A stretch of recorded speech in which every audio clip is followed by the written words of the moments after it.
Baik, di sini kita sudah bersama dengan dua narasumber kita. Yang pertama ada Bapak Hasnan Abimanyu dari Kepala Organisasi Riset Energi dan Manufaktur Badan Riset dan Inovasi Teknologi Nasional. Baik, dan juga sudah bersama kita Kepala Dinas Energi Sumber Daya Mineral Provinsi Sumatera Selatan, Bapak Hendriansyah.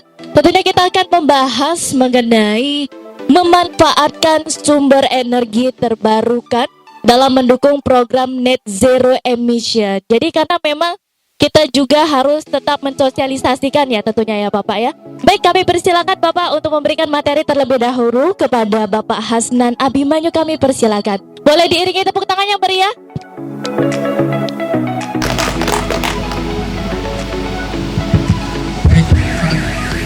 Bismillahirrahmanirrahim. Assalamualaikum warahmatullahi wabarakatuh. Selamat pagi menjelang siang. Terima kasih atas undangan yang diberikan kepada saya untuk menjadi narasumber pada talk show di acara Sumsel Energy Festival 2022 ini. Mohon izin Pak Kadis, saya akan menyampaikan beberapa hal bahwa sesuai dengan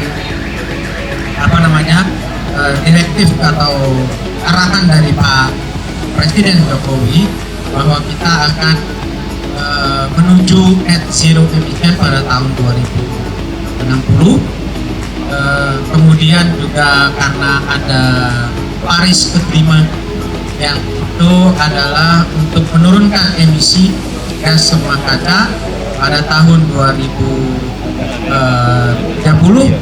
sebanyak 26%. Dan tahun 2050 sebanyak 31%.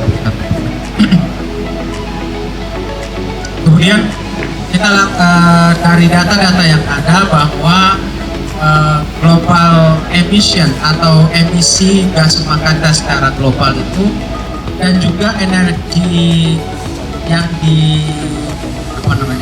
dipakai yang digunakan oleh kita Indonesia ini masih dominasi oleh energi fosil, ya, baik itu minyak bumi, batu bara maupun gas bumi. Tadi di sana juga ada gas bumi, CNG yang di Pertamina, dan itu juga merupakan energi fosil. Nah, tentunya dalam melakukan atau melaksanakan menggunakan energi baru dan terbarukan ini kita harus memperhatikan adanya energi security atau keamanan energi, memperhatikan pertumbuhan, kemudian juga memperhatikan lingkungan.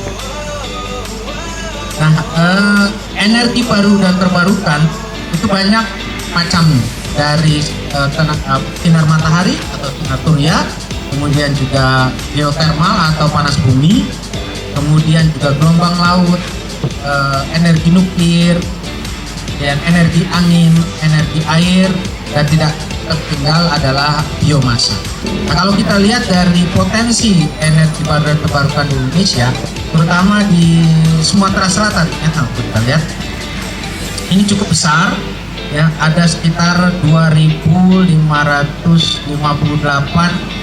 limbah industri, ya, yang kalau kita menjadi potensi bioenergi yang ada di Sumatera Selatan, ya, baik itu dari industri HCO, ya, maupun industri yang lain.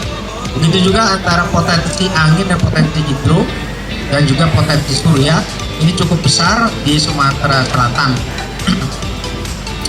Kemudian di PLTP atau energi panas bumi juga di Sumatera pada khususnya ini cukup besar dibandingkan dengan di Sulawesi maupun di Kalimantan yang hampir tidak ada gunung apinya. Sekitar 5 terbesar dari provinsi yang ada di Indonesia. Begitu juga pengembangan biogas di potensi di Sumatera Selatan ini mencapai ranking ke-8 di antara 30 provinsi yang ada. Nah ini perlu kita manfaatkan, terutama untuk Sumatera Selatan yang tadi disebutkan oleh Pak Kadis juga sebagai lumbung energi dan juga lumbung pangan. Nah ini kita harus menyeimbangkan antara mana yang kita perlu dahulukan, energi atau pangan. Jangan sampai kita menggunakan energi atau mengeksploitasi energi tapi menggerus lahan untuk pangan. Nah ini perlu kita imbangkan antara untuk pangan, lahan untuk pangan dan lahan untuk energi. Jangan sampai luasan ini mengambil luasan untuk pangan. Nah, di BRIN sendiri, terutama di organisasi riset energi dan manufaktur, kita mengembangkan teknologi-teknologi untuk menggunakan energi baru dan terbarukan yang ada banyak sumbernya di Indonesia. Tadi Pak Kadis sudah berjalan-jalan di tempat kami di situ, di paling terakhir tadi ya. Ada beberapa yang ditampilkan di situ, ada biofuel, ada hidrogen. Kita mengembangkan hidrogen, kemudian co-firing biomasa dengan batu bara, co-firing dengan metanol, ya, metan juga, PLTS kita kembangkan juga, bahkan PLTS terapung juga kita, jadi tidak memakan lahan untuk pertanian tapi kita menggunakan perairan terbuka yang tidak digunakan. Kita juga mengembangkan teknologi angin, bayu, kemudian juga teknologi hidro, mana mikrohidro ini kita juga sudah kembangkan dan kita juga mengimplementasikan di beberapa daerah yang terpencil, yang sulit untuk dialiri listrik dari PLN. Nah, saya dapat kabar bahwa ada 3 desa yang belum teraliri ya Pak ya, 33 desa yang tidak teraliri oleh PLN, listrik PLN. Nah ini kita bisa gunakan mikrohidro atau sumber energi baru terbarukan yang ada di desa tersebut. Tinggal kita lihat nanti teknologi yang apa yang kita pakai. Mungkin itu sebagai pemacu atau pemicu untuk diskusi kita lebih lanjut. Terima kasih. Baik, tentunya yang sudah dijelaskan oleh Bapak Hasnan Abimanyu tentang memanfaatkan sumber energi terbarukan dalam mendukung program Net Zero Emission, juga memberikan informasi bahwa surya potensi yang ada di Provinsi Sumatera Selatan ini cukup besar. Itu udah peringkat kelima ya untuk di Indonesia. Tapi dengan potensi yang besar ini gimana Pak untuk menurut Bapak di Provinsi Sumatera Selatan sendiri sudah digunakan dengan baikkah potensi itu untuk dari surya potensi ini? Menurut Bapak bagaimana? Ya, kalau itu yang bisa menjawab Pak Kadis. Oke, boleh. Kita ke Pak Kadis terlebih dahulu. Silakan. Hari ini Sumatera Selatan itu bauran energinya itu sudah mencapai di 22% lebih. Beberapa waktu yang lalu ada yang namanya penghargaan yang diinisiasi oleh Dewan Energi Nasional DEN di Jakarta. Kebetulan Provinsi Sumatera Selatan itu menjadi salah satu provinsi di Indonesia, tepatnya itu sebagai peringkat ketiga daerah atau provinsi yang telah melaksanakan transisi energi. Yang pertama itu Provinsi Jawa Timur, yang kedua Provinsi Bali, dan yang ketiga Provinsi Sumatera Selatan. Artinya hampir dari 36 provinsi di Indonesia, Sumatera Selatan itu masuk peringkat 3 nasional sebagai daerah yang telah melaksanakan transisi energi. Nah, transisi energi ini Mbak Kiki, artinya kita yang tadinya didominasi penggunaannya itu 100% energi fosil, sumber energi kita itu berasal dari batu bara kah, berasal dari minyak dan gas bumi kah, itu sudah kita rubah. Kita beralih, bertransisi menjadi menggunakan energi baru dan terbarukan. Nah, kembali apakah potensi itu sudah dilaksanakan? Kalau kita melihat kita sebagai juara ketiga nasional sebagai Transmedia ini, pasti jawabannya sudah melaksanakan penggunaan energi baru dan terbarukan di Sumatera Selatan. Nah, tentu ini yang belum banyak diketahui oleh masyarakat Sumatera Selatan, apa saja energi baru dan terbarukan yang sudah dimanfaatkan. Begitu ya Mbak Kiki pertanyaannya. Baik, yang pertama saya ingin mengulas bahwa penggunaan energi baru terbarukan matahari. Bapak Ibu sekalian yang pernah berkunjung ke Dinas ESDM Sumatera Selatan, itu ada di atas atap kami itu solar cell. Nah, solar cell inilah yang merubah energi matahari menjadi energi listrik yang digunakan oleh Dinas SDM untuk aktivitasnya sehari-hari. Kemudian, pada saat Asian Games yang lalu, untuk membackup kebutuhan listrik Sumatera Selatan, juga sudah dibangun pembangkit listrik tenaga surya dengan kapasitas 2 MW di Jakabaring. Beberapa waktu yang lalu di Bali, pada saat pertemuan Asosiasi Daerah Penghasil Migas dan Energi Baru Terbarukan, yang ketuanya itu Gubernur Jawa Barat, Pak Ridwan Kamil, itu telah memberikan penghargaan kepada satu-satunya perusahaan daerah di Indonesia yang sudah berbisnis mengembangkan energi baru terbarukan di Indonesia, di tanah air. Tadi Pak Wahyu direkturnya sudah mendapatkan penghargaan, salah satu-satunya perusahaan daerah di Indonesia yang bisnisnya energi bersih itu adalah Sumsel Energi Gemilang yang ada di Provinsi Sumatera Selatan. Artinya untuk pengembangan energi baru dan terbarukan dari tenaga surya ini sudah dijalankan. Kemudian beberapa hotel di Palembang, Hotel Santika, kemudian fasilitas bandara juga sudah memanfaatkan energi baru terbarukan. Artinya kita sudah memulai. Sumatera Selatan sudah maju lebih dulu beberapa provinsi, makanya kita diganjar dengan penghargaan sebagai ranking ketiga provinsi sudah mengaplikasikan penggunaan energi baru terbarukan di Indonesia. Lalu sumber energi berikutnya, ada hampir 600 megawatt kegiatan-kegiatan sektor perkebunan, misalnya di pabrik kelapa sawit, kemudian di industri pengolahan kayu dan lain-lainnya yang sudah memanfaatkan limbahnya. Nah, limbahnya ini, informasi dari beliau, merupakan sumber energi baru terbarukan kategori biomasa. Limbah-limbah ini bisa dirubah yang tadinya mestinya terbuang begitu saja menjadi energi yang nilainya tidak kecil, Pak Kiki. Sudah hampir 600 megawatt. 600 ya Pak Arin? 600 megawatt. Tadi yang LTS Jakabaring hanya 2 megawatt saja. Tapi ini memang banyak, pelakunya banyak. Artinya Sumatera Selatan pelaku-pelaku usahanya itu sudah menginisiasi lebih dulu penggunaan energi baru. Yang berikutnya yang tidak kalah pentingnya itu penggunaan tenaga air. Jadi ada Green Lahat, Bapak Ibu boleh datang ke standnya.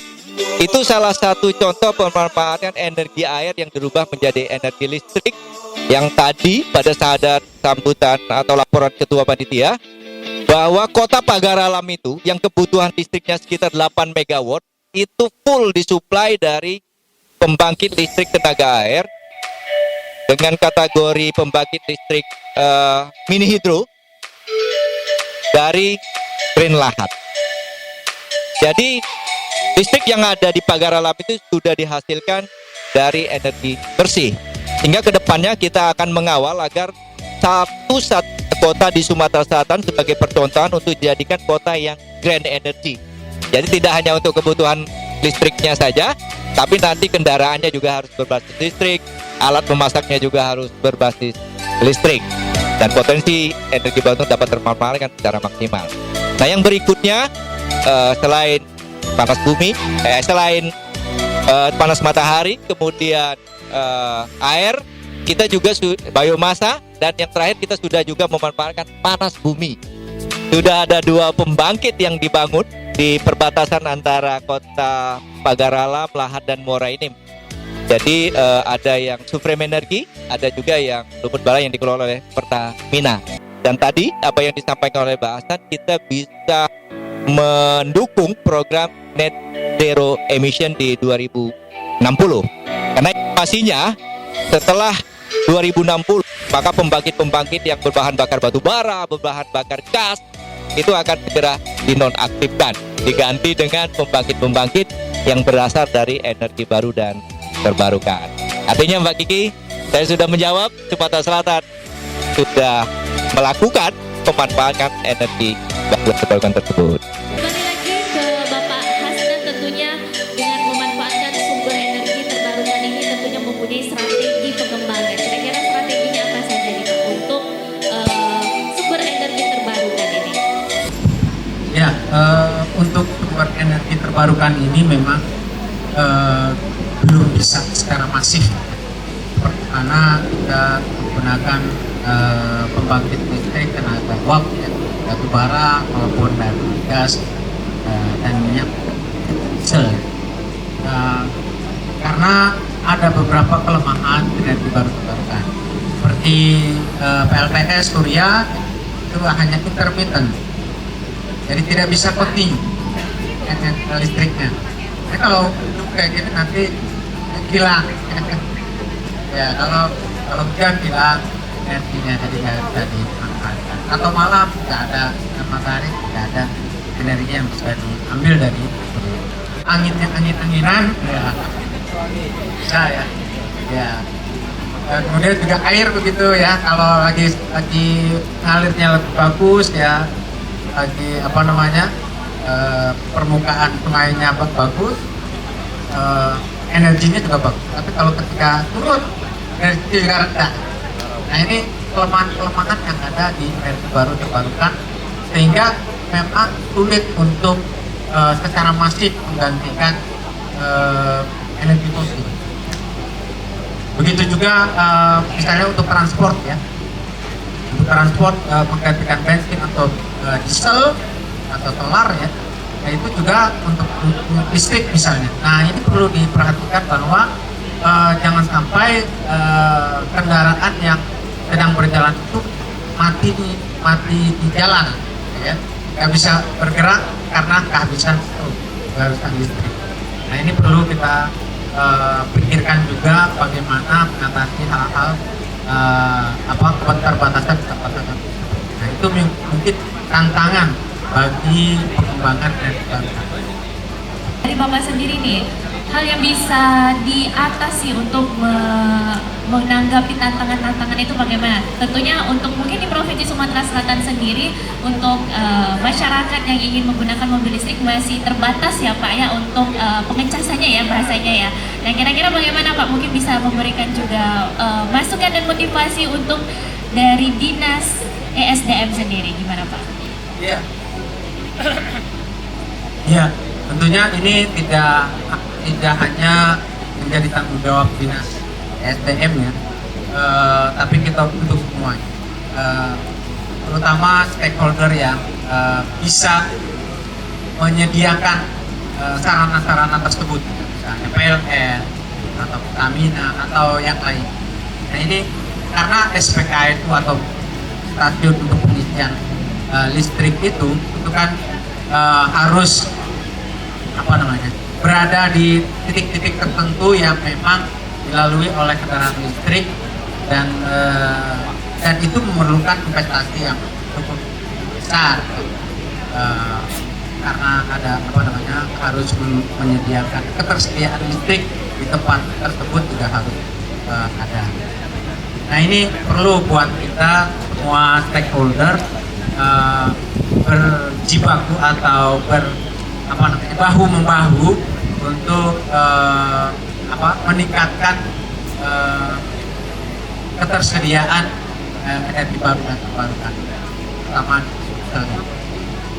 Baik, tentunya sudah hadir juga manajer dari PLN UP3 Palembang, Bapak Triyono. Boleh bergabung Pak, diundang langsung oleh Pak Kadit ini ya permintaannya. Juga tentunya bisa dibilang listrik ini kebutuhan utama ya Pak ya, juga sebagai menopang. Mungkin kita juga akan talk show bersama dengan manajer PLN UP3 Palembang.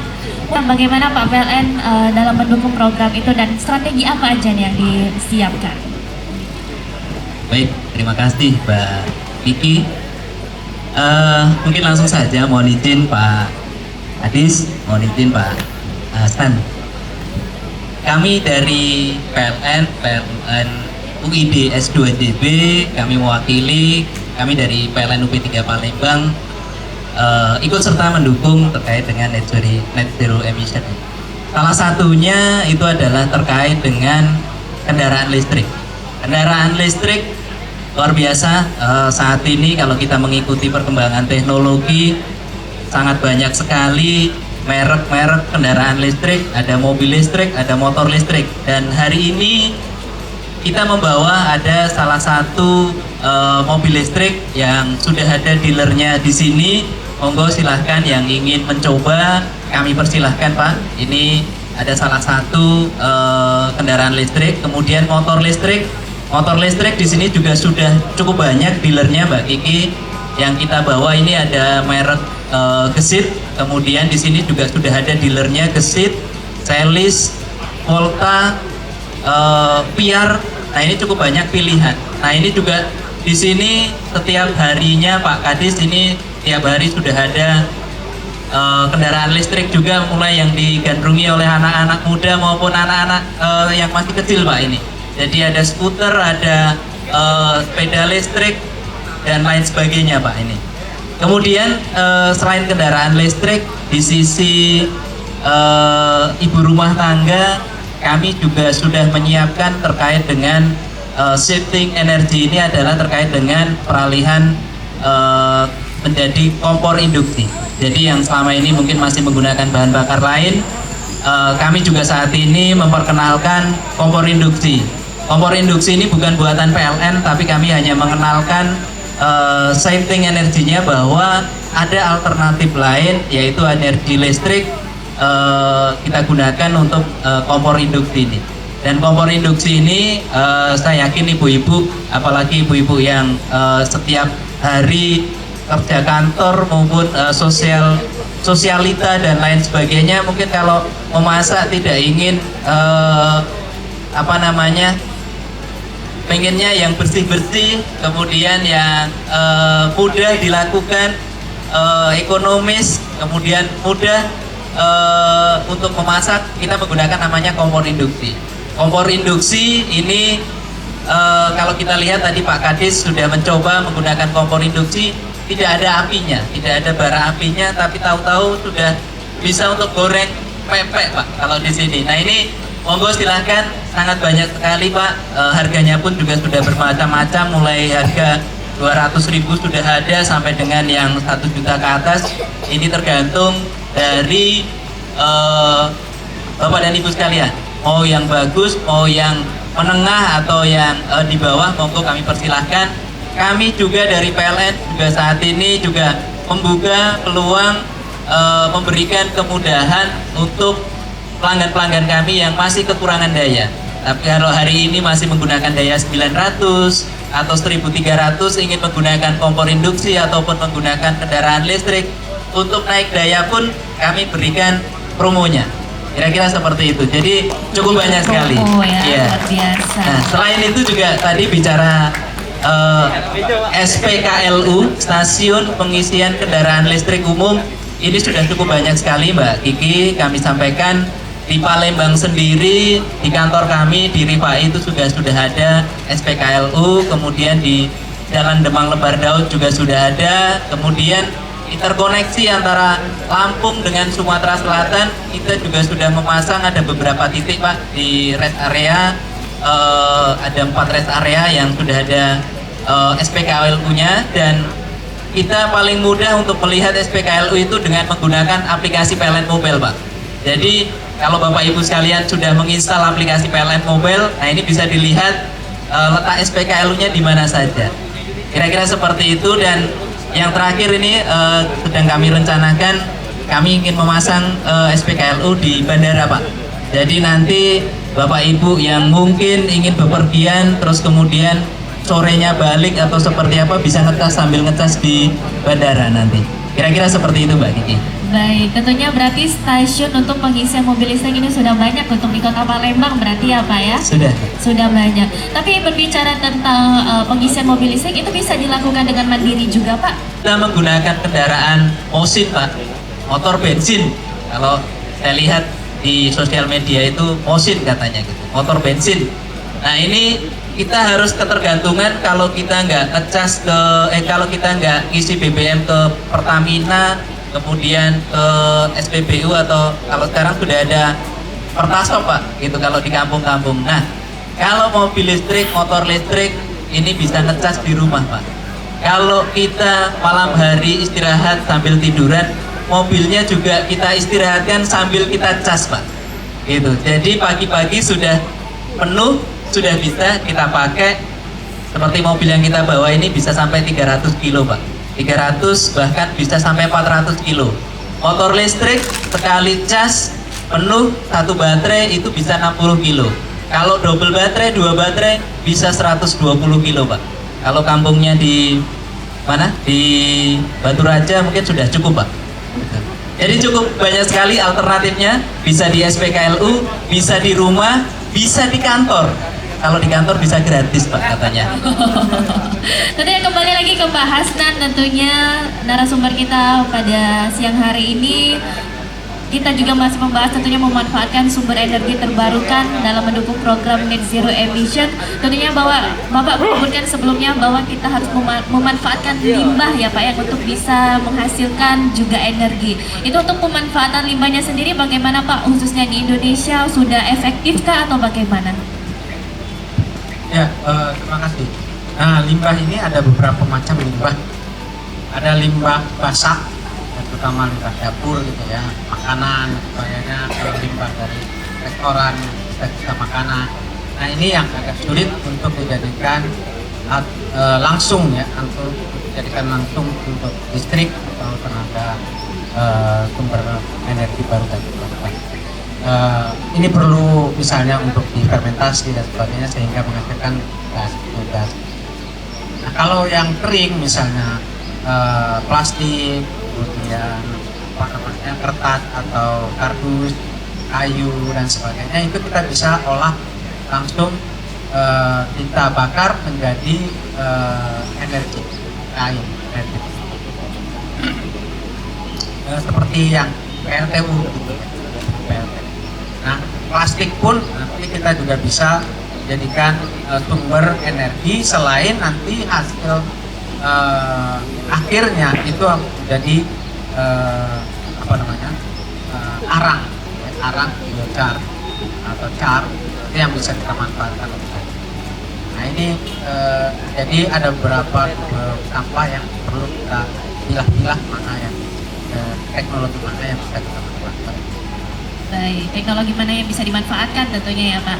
Tapi ini menarik, mungkin saya ingin bertanya kembali dengan Pak Kadis bahwa sebelumnya Dinas SDM juga mempunyai solar cell sendiri tentunya Pak yang di atas dan juga bisa menghasilkan listrik sendiri. Mungkin untuk masyarakat mandiri yang ada di Kota Palembang mungkin ataupun di Sumatera Selatan, apakah sudah banyak yang mempunyai alat solar cell ini untuk menghasilkan listrik mandiri atau bagaimana Pak? Baik.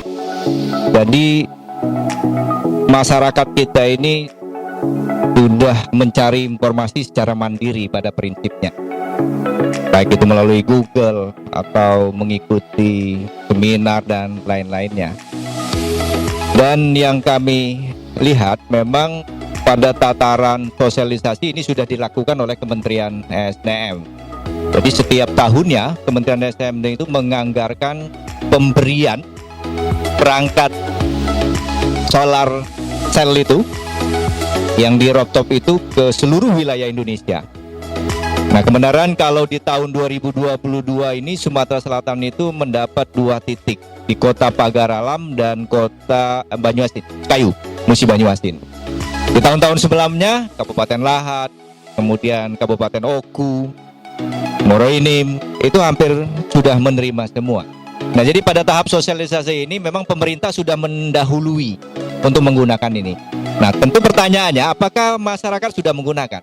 Sederhananya, kalau kita melihat lampu-lampu jalan yang tidak terhubung dengan kabel PLN, Kemudian di atasnya itu ada kayak payung, kayak ada solar, ada yang segi 4. Itu merupakan pemanfaatan energi baru terbarukan dari tenaga matahari. Masyarakat sudah banyak yang memakai. Tetapi untuk skala besarnya hanya digunakan di hotel, saya melihat. Hotel-hotel, kemudian beberapa perusahaan juga sudah menggunakan tenaga matahari ini. Saya kira sudah Sumatera Selatan sudah banyak yang menggunakan, dan masyarakat sudah tahu bahwa keuntungan menggunakannya lebih murah, biaya operasionalnya, dan itu tadi secara lingkungan sudah berpartisipasi menjaga alam, sehingga karena tidak menyebabkan kerusakan lingkungan. Kembali juga ke Pak Hasnan, tentunya Pak Hasnan Abimanyu, untuk program Net Zero Emission ini bagaimana Pak? Apakah sudah maksimal atau masih banyak hal yang harus dilakukan nih kira-kira? Ya, terima kasih Mbak. Ya, karena Net Zero Emission ini baru dicanangkan oleh Pak Presiden sesuai dengan kesepakatan secara global, dan kita targetkan tahun 2060 itu sudah benar-benar zero emission. Tentunya masih banyak yang perlu kita lakukan, dan sekarang kita baru mulai kita membangkitkan penggunaan energi baru dan terbarukan. Kemudian juga kita, Pak Presiden belakangan kemarin ini sudah mencanangkan menutup beberapa PLTU yang bahan batu bara itu, yang terutama yang sudah lama-lama, sehingga untuk penggantinya itu dibutuhkan sumber energi baru dan terbarukan. Nah, ini memang tantangan buat kita. Nah, untuk selanjutnya itu memang tantangan buat kita semua. Bagaimana implementasi energi baru dan terbarukan dalam rangka net zero itu. Masih banyak yang perlu dilakukan. Masih banyak tentunya yang masih harus dibenahi dan juga butuh dukungan. Tapi Pak, untuk sumber energi baru yang terbarukan ini, selain tentunya matahari, surya yang sudah diberikan Allah Subhanahu wa taala, tentunya apalagi Pak sumber energi terbarukan yang bisa dimanfaatkan ke depannya? Ya, tadi sudah disebutkan ya, panas bumi, kemudian air, angin, kemudian juga biomasa, gelombang laut, betul. Gelombang laut kan, di mana laut kita, daerah kita ini 2/3-nya adalah laut, gitu ya. Jadi gelombang laut. Cuma memang teknologi gelombang laut ini masih dalam taraf pengembangan. Baik, tentunya tadi surya juga panas bumi ya. Panas bumi bagaimana Pak? Sudah maksimal kah seperti yang peralihan ke listrik ini? Nah, ini yang belum. Oke. Ya, dari dari potensi yang ada panas bumi di Indonesia itu hanya baru 2% yang dimanfaatkan untuk listrik. Ya, salah satunya di Samudra, ada di Lahendok, Sulawesi Utara. Tadi sudah disebutkan Sumatera Selatan juga sudah ada 2. Nah, ini yang masih banyak lagi sumber-sumber panas bumi yang belum dimanfaatkan. Masih banyak yang belum dimanfaatkan. Berarti untuk di Sumatera Selatan sendiri bagaimana Pak? Pemanfaatan panas buminya sudah maksimal atau bagaimana Pak? Ya. Jadi dari potensi yang ada, sebenarnya kita belum sampai 20% ya pemanfaatan panas bumi yang ada. Karena apa? Sumatera Selatan ini dilalui Bukit Barisan. Nah, Bukit Barisan inilah yang menjadi sumber dari aktivitas panas bumi. Nah, 2 perusahaan yang sudah mengembangkan itu, Supreme Energy dan Pertamina Lubuk Balai, itu baru sebagian kecil saja.